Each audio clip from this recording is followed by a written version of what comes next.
child lying there with the blessing of sleep, so she can escape her pain. No wonder that she wants to run from such despair. Where I come from, we don't murder our children for rain.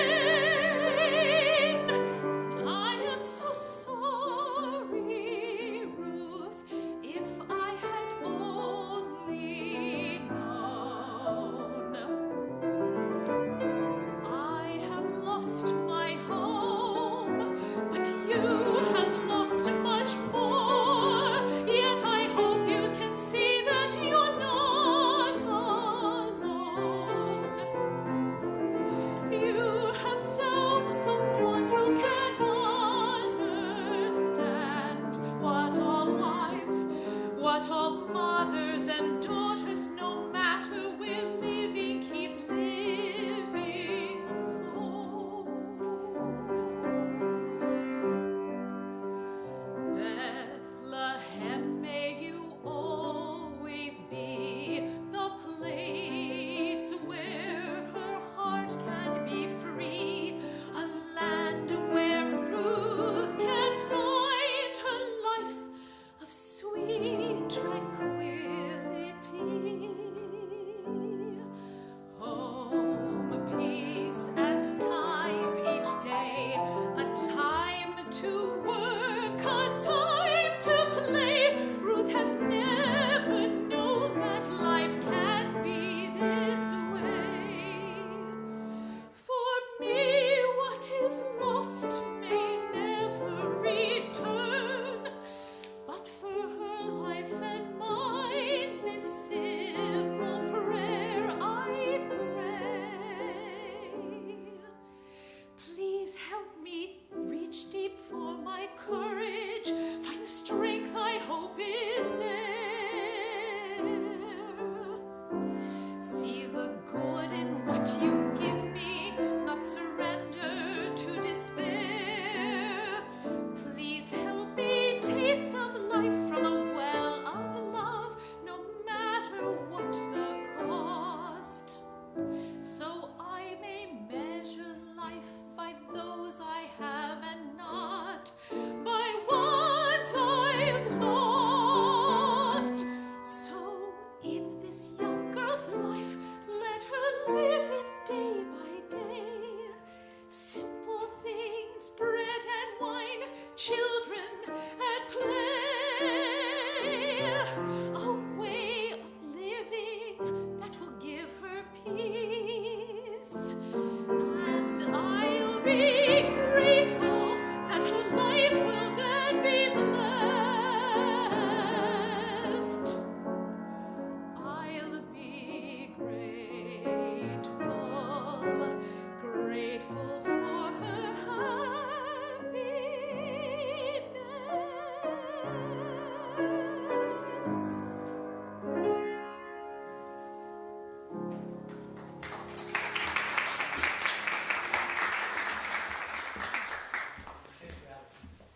So Arnie mentioned Samuel. Samuel plays an important part in this show.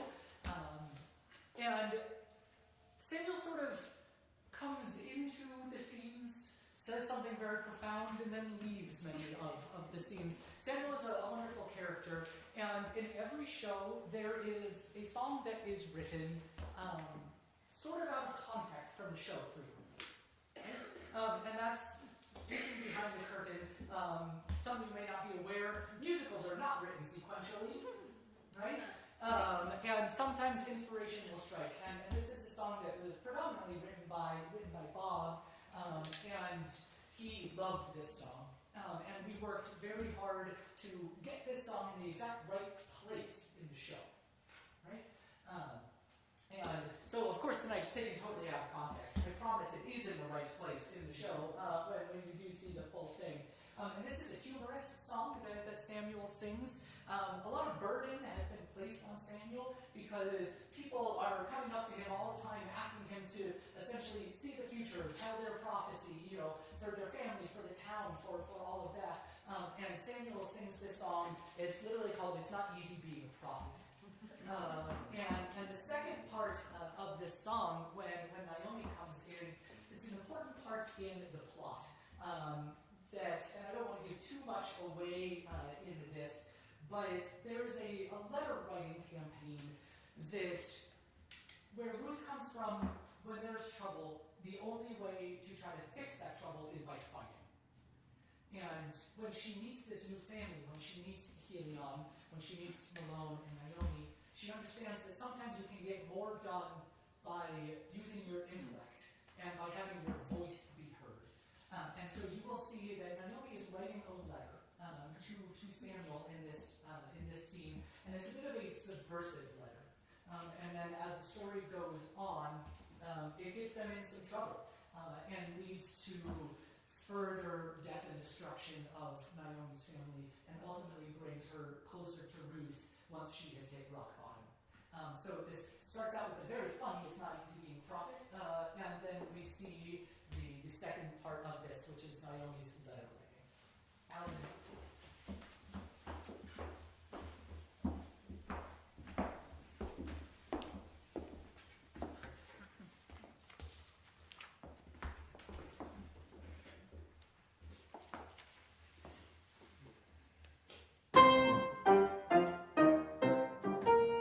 Anytime I think something's under control and that the situation's well in hand, something comes along that makes it go wrong. Nothing happens like you planned. What will it take to cut me just a little break? After all, I have a really tough task. And I'll be direct, I need a little respect. Is that really too much to ask? It's not easy being a prophet. You can't read a book to make you a seer. There is no course you can take, no magic wand you can shake to make troubles disappear. Yes, it's hard just being a prophet. In fact, the people make it kind of a grind. And when I use my skill, there are some who will abuse it till they make you want to lose your mind. And there wasn't much to start with, so there's very little left behind. Yes, it's really tough being a prophet. Don't you agree? It's not easy being me. I can just imagine them all pulling him one way and another. Oh, Bethlehem. And I'm sure we'll hear lots more from you if we return. But now to my reply. My dear cousin Samuel, how wonderful to hear your news of all of our friends and neighbors, and how busy they're keeping you at home. We are well, though we miss Alav HaShalom with all our hearts. Moab has surprised us in some ways, but life here is hard. I wonder if you have any advice for how to change things. Every day brings one more darkened sky. Every night brings more rest.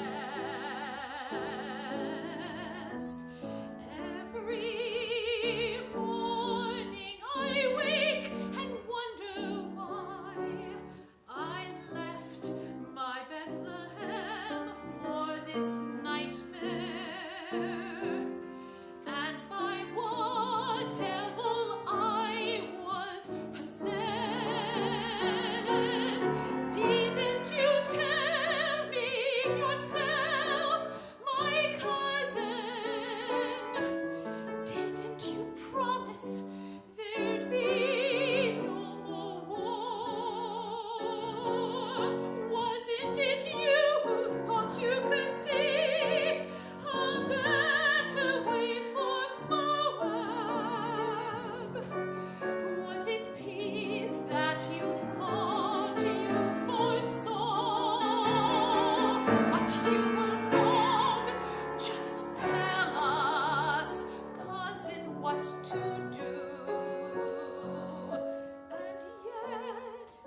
in time to Ruth's farm.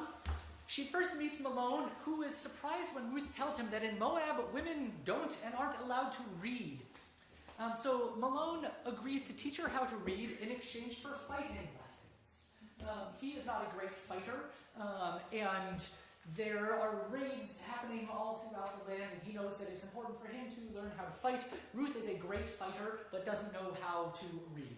So this is how their relationship starts with one another. They begin to grow closer, and Malone tells Ruth about another place, Bethlehem, where the Hebrew people have a code of laws and a different way of living.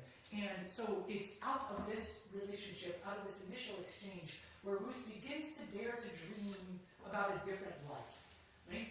And this is her I Want song, right? If you know anything about the creation of musical theater pieces. So this song is called Maybe, and you'll hear that repeated phrase, maybe there's a place, maybe there's a better life. So this is Kelly singing Maybe.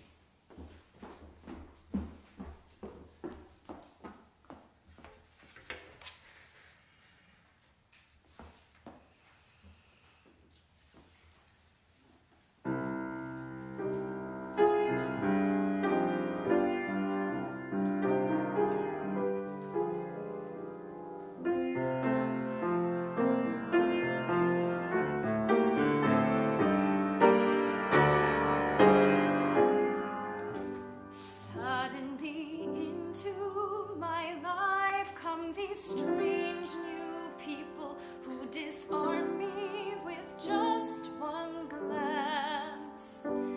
How odd, Malone wants nothing from me or from our land. All he asks is a willing heart, unafraid to take a chance. Help me, I want to understand that maybe there's another place where dreams are gentle. Maybe there's a special home where I can be free. Maybe there's a way of living where you're glad when it's the morning. Will I ever find a place like that for me? Maybe I will listen now to what Malone can tell me. Perhaps he is right, that life can really be fair. I never imagined words alone could so compel me in this way. Take me there, take me there. Take me to a place of lasting peace where strife gives way to good. I want a place where women do not have to beg to be understood. Malone may be right that there's a better way where people live by a book, not the sword. What a change from Moab, where all we do is fight. And if you live, that's your sole reward.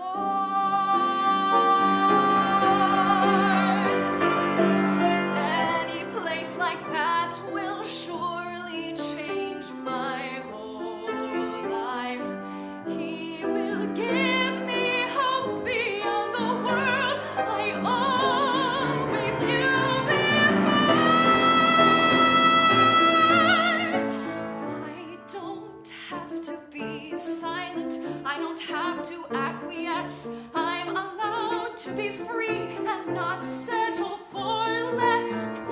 Maybe it's my time to turn this maybe into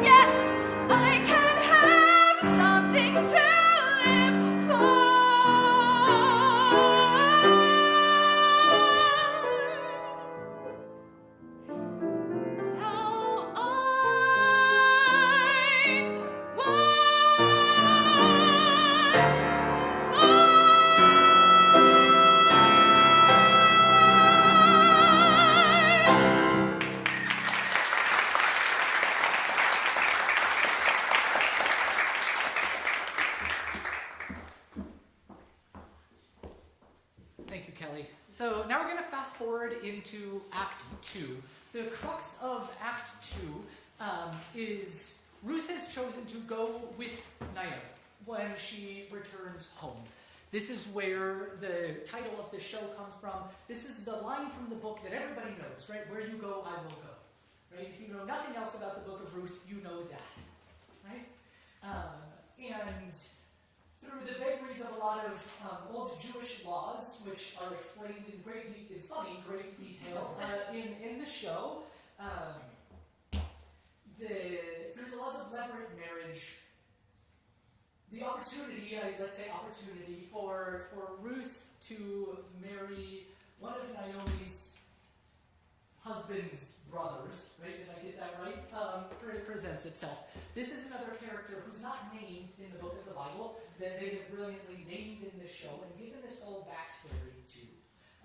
This upcoming song, we'll hear all about this character, Tob. But we're introducing the character of Boaz now. And Ruth and Boaz meet each other, and despite the difference in age, despite the fact that they don't really know one another, clearly there is something simmering under the surface there.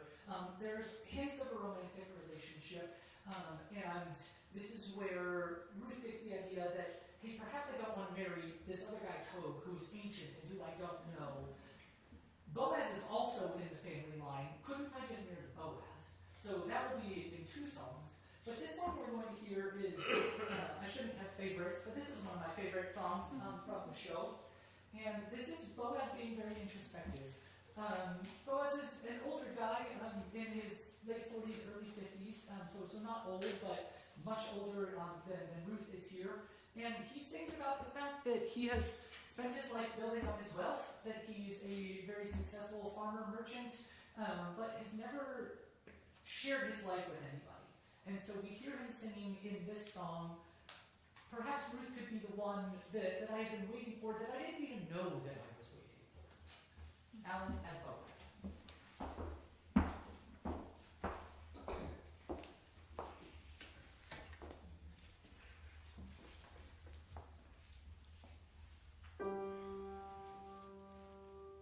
I see you there before me, a reflection, no, my truth. The years I've lived are captured here. What happened to my youth? It's true, I haven't tarried. I'm careful with my health.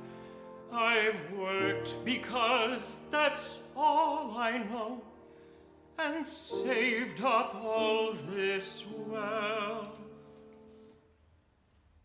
But truth be told, what good is it? I've so much loneliness. Oh, know me well, I feed the poor, but where's my happiness? And truth be told, this mirror's cold. There's no one there but me. I look around, and it's just this house I see. My dreams, my needs are just the same as any man's for sure. To have a mate, a friend, a home, to love and feel secure. Is she out there, that special one? My time is short, my years are few. Can she look beyond my age and see this man for who I am?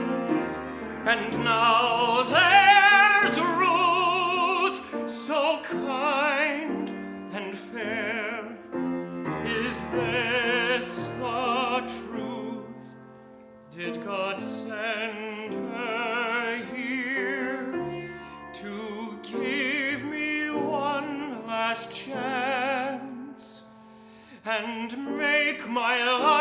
more meaningful.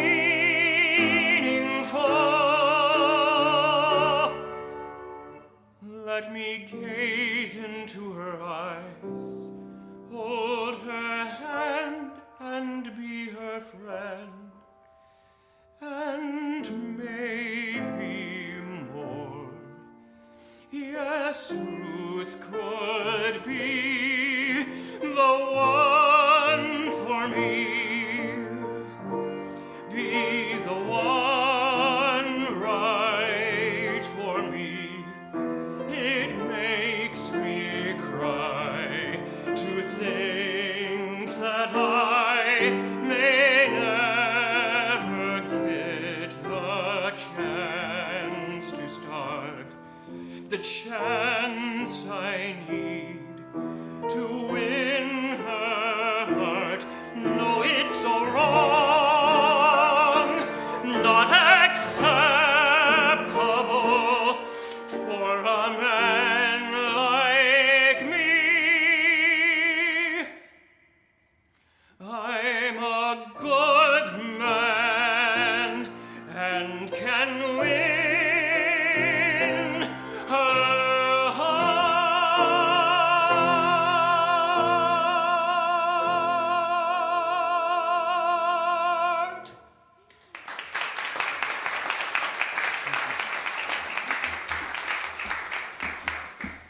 Thank you, Alan.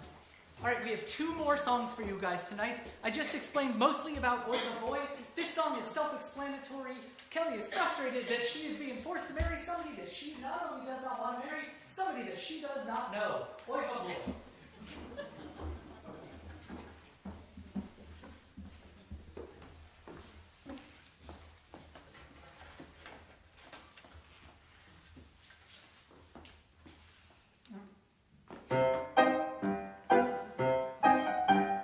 Oy vavoy, I think that's how the Hebrews say it when they get smacked in the eyes.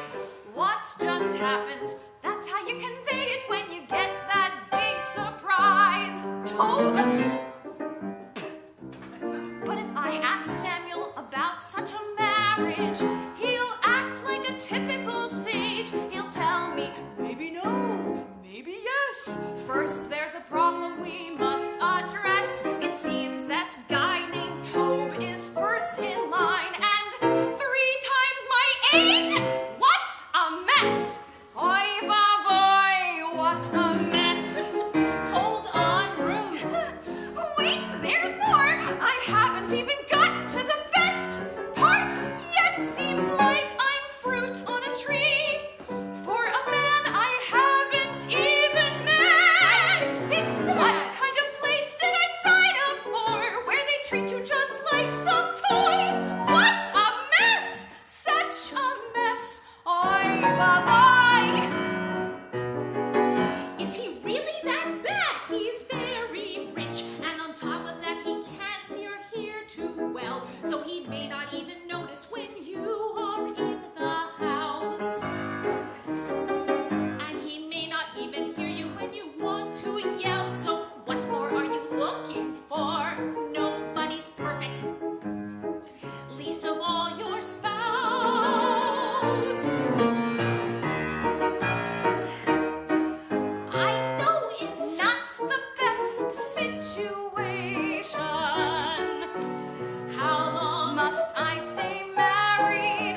Everything around me simply keeps my head spinning, but there's only the beginning of this tale.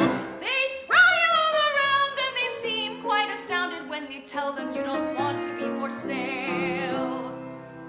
No wonder I look so pale.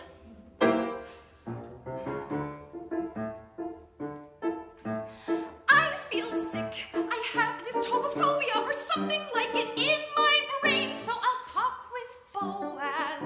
I thought of something quick, cause the situation's quite insane. But like I said, why did I ever think this marriage thing was something I would enjoy?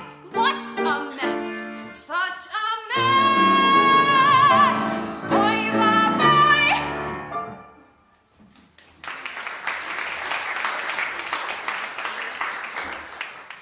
So before we close out our final song, sorry, I forgot my word to song there for a moment. I will just wrap things up. This is just a small sampling of the music that you'll hear from the show, hearing a little bit of Laura's dialogue and these amazing performances. If this is a show that you would like to see come to life, please see any of us, talk to Bob, talk to Arnie. There's any number of ways that you can get involved. And it is always uncomfortable for a lot of people to talk about how expensive art is. Art is very expensive, right? Just to put on our short one-weekend run of this, we're trying to raise $170,000, right? Bob and Arnie are already in for a lot of that money themselves. We've got grand plans for this show. The music is wonderful. The script is wonderful. As you can see, the cast is incredible. If you would like to see this show come to life, and I hope you all would, please talk with any of us about how you can get involved. The plan is for late 2025 to put this up on its feet, and then for this to live on far beyond any of us. When I started with this project, it was a job. And now it's become so much more than that, and it's something that I deeply, deeply care about. I care about you all very, very much, and I want to see this happen for you guys. It's an important show for the world. One of the things that Laura and I keep talking about with them is there has to be a purpose for writing the show, right? We can't just write a show because we think it's nice. And I think that you all can see what the purpose for this show is, right? And so if you would like to join us in helping this show come to fruition, please get involved however you can. Nothing is too small, and certainly nothing is too big. When we are done with this last song, please feel free to join us for some more food, more drinks, more mingling with the cast of the creative team. This last song is the title song from the show. This is Where You Go, I Will Go. It closes out Act 1. Most of the songs have gone through a whole bunch of revisions. This song has gone through very few revisions. It didn't come out of their brains fully formed, but pretty close. And you will see that this is a powerful way to end Act 1. What is happening in this is Orpah has just decided to go home, right? And Naomi is saying to Ruth, don't come with me. There's nothing for you here. Go back with Orpah. Go back to your homeland. And Ruth very famously says to Naomi, where you go, I will go. Thank you so much for joining us. I hope to see you all again later in 2025 when this show premieres. Thank you for joining us, friends, and we'll see you afterwards.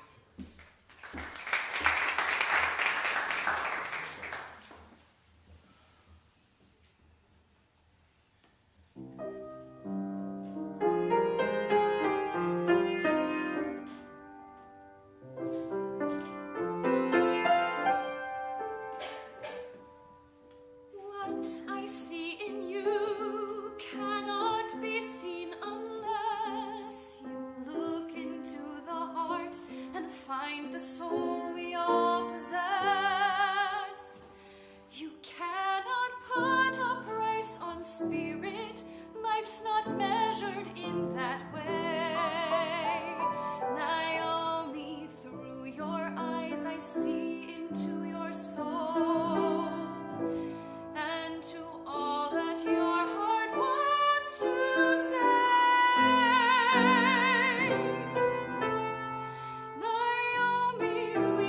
Reach deep for our courage, for the strength we know is there. You were listening.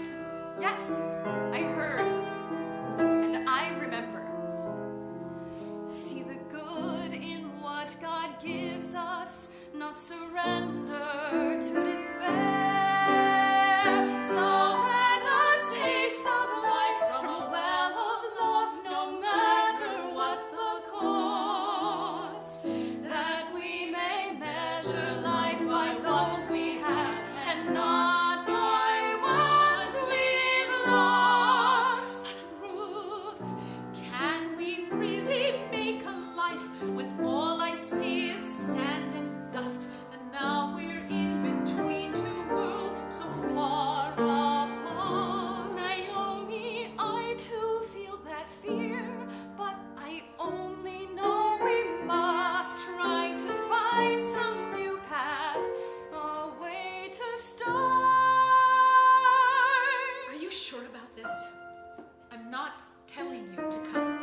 look at me.